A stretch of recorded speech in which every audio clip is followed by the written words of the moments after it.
Hey, good morning, Gallup Hill. It's Pastor Kyle here.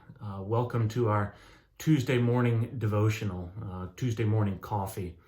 I want to take a minute this morning just to challenge you guys today to go through a spiritual self-diagnostic. And I want to do it within the context of what was going on in Jesus' life on Tuesday of Holy Week, right? If you were with us on Sunday, you remember we talked about Jesus coming in on Palm Sunday and cleansing the temple on Monday. But there were a lot of things that happened with Jesus on Tuesday that should change your life, right? It was a busy day for Jesus. God, when he goes back out to Bethany after he leaves the temple and clearing it, and he comes back in on Tuesday morning, and he is immediately challenged by the chief priests and the scribes, and they challenge him on what authority do you have to do these things?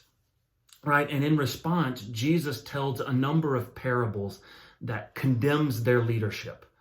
And it angers them, but the crowds are loving it, so there's nothing that they can do.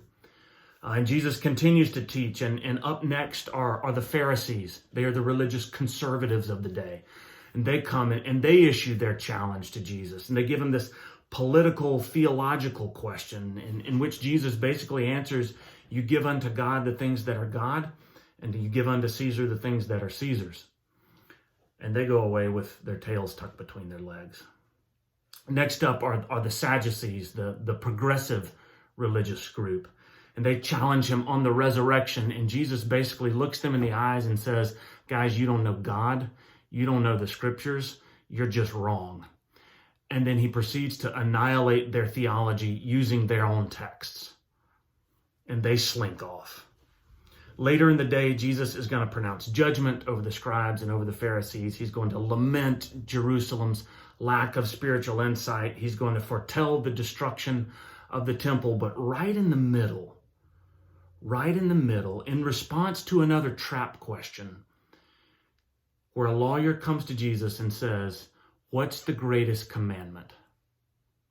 And Jesus answers with an answer that has echoed through history. You shall love the Lord your God with all your heart, with all your soul, with all your mind, and with all your strength. And you shall love your neighbor as yourself.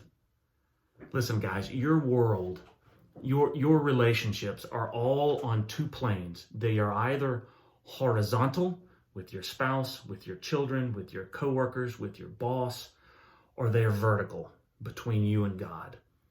And everything that goes wrong in those relationships ties back in to one of those two commandments.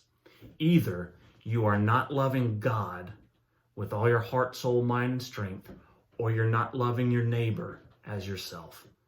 Right? So you say, how does that work? Let me give you just a couple of examples, okay? Why do we lie? Right? Why do you lie to your spouse, to your kids, to your boss? Right? You lie because you love your reputation more than you love someone else, right? You lie because you love the benefit that you might get or the punishment that you might avoid more than you love the truth, God's truth, right? Think about it. Why do you get angry? Right? Because you love your own comfort, your own peace more than you love your coworker, your spouse, more than you like. You see what I'm saying, right? It's Tuesday of Holy Week, guys. Ask yourself today, right? Ask yourself, where is one place? Don't try to do them all, right? It's overwhelming. Ask yourself, where's one place I see in my life that there's strife between me and my neighbor and maybe me and God or me and God.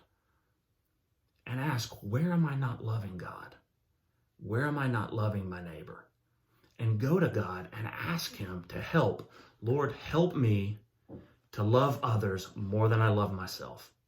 Lord, help me love you more than I love myself.